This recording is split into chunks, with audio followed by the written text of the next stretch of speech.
current situation. I am about to land sa gate. Galing ako Dubai. Stopover for it's a long haul, it's a long flight. Okay ako. Do not worry.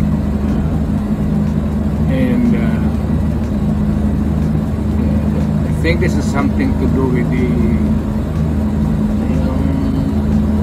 law and order noon. At sinasabi ko naman sa mga pulis, military na trabaho kayo at ako ang managot. So ito na nga,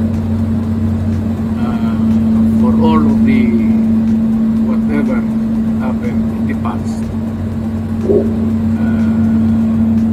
ako na yung nag-front sa ating law enforcement at military. Sinabi ko na I will protect you and I will, ako ang managot sa lahat. This will be a long legal proceedings, but I say